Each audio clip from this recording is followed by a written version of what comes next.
Morning viewers, in this video we are going to see about an important subject called Shadbal. Shad means 6. So there are 6 important factors in astrology which determines the strength of a planet. During Parashara's period, they used certain calculations in determining the strength of a planet on various aspects. The 6 important aspects which they used to identify whether the current dasa or mahadasa of the planet can give a good results or not. So they used a technique which is called a Shad Bal technique. So we are going to see in brief about what is Shad Bal and how it is classified. In later videos we will discuss in detail on all these subjects. Shad Bal generally it is classified into 6 important categories. The first one is the Sthana Bala, the strength of the planet. The second one is Dig Bala, you can say the strength in its direction. And the third one is Kala Bala, that is temporary force of the planet. And the fourth one is Cheshta Bala, the force of the movement. And the fifth one is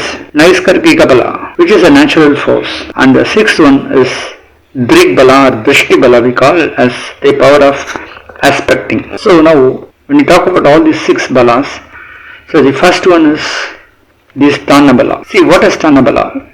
It indicates whether a planet is a ruler at his house or the planet is there at the Trikona houses 1, 5 or 9, or if a planet is placed in Kendra 1, 4, 7 and 10. Depends upon the position of the planets and the type it takes the strength. So these we call it as a Sthana Bala. Also there are some planets for the ascendant lord it takes the Maraka Sthan, it's a negative place, and some planets takes the Mool Trikona Sthan, so it takes the power there.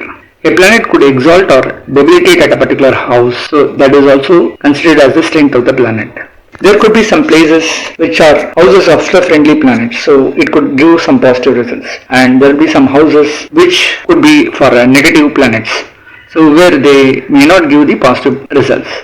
So classifying all these things, we call it as the Sthana Bala. When we talk about the Drishti Bala, we call it as the power of aspect. Jupiter aspects the 5th house, 7th house, the 9th house and the place where it is.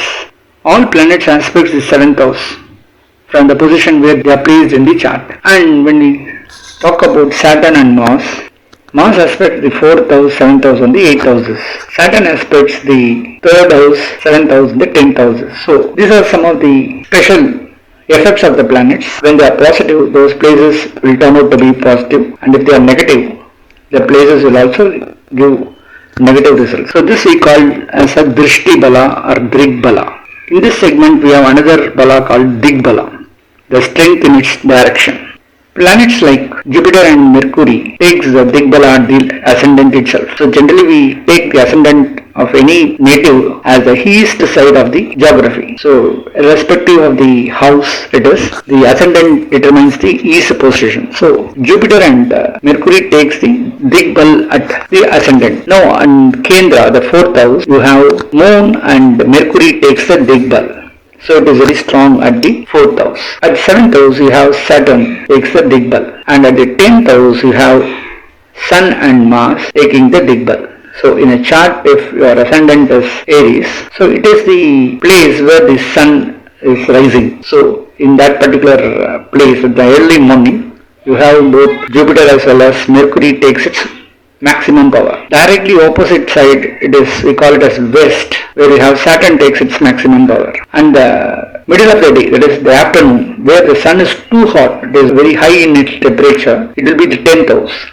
So there you have Sun and Mars, that these 2 planets which determine the hot planets, they take the Dig Bal at the 10th house. And directly opposite on the southern side, you have Moon and Venus taking the Dig Bal at the midnight, so they will be very cool. So totally opposite directions. Now in the Shad Bala, we have the 4th Bal called Cheshta Bal. Cheshta Bala is nothing but the Kochar Bala, that is the current planetary positions. If you have a birth chart where you have the planetary positions during the date of the birth and the latitude longitude of the place of the birth and the time the person exactly born, so it is static, but we should also consider the current position and the movements of the planets, so that we can compare whether the Jupiter is in a favorable place or Saturn is in a favorable place. So we call it as a Cheshta Bala.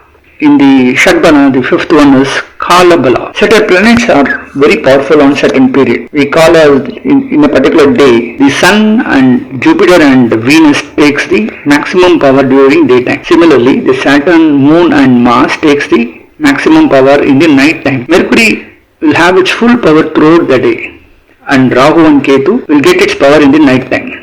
So this is a classification for Kalabala. And the last one, Naisargika Bala, which is also called as a power of radiation. So it depends upon the position of the planets. There are certain planets which are too far from Earth, but still we get the radiation. In that order, if you see, the Saturn is the planet which is at far distance. So it is having the least power of radiation. So the next one is Mars. So Mars takes the least position after Saturn. After Mars, you have Mercury. Even though Mercury is closer to Sun, the radiation is comparatively less when compared to other planets like Jupiter and Sun. Jupiter takes the fourth place, so it is far away.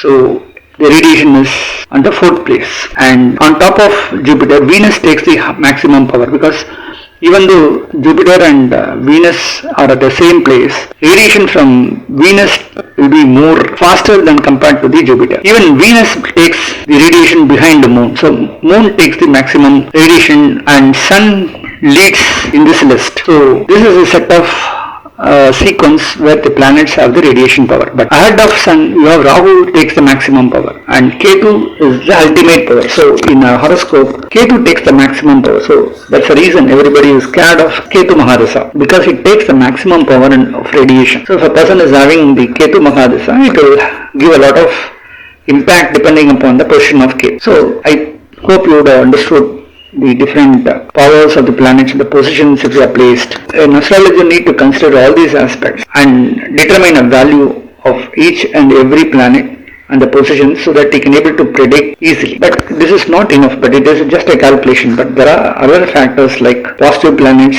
associating with the negative planets. Even in Shad Bal, if a planet is getting the maximum percentage, we call it as in rupees.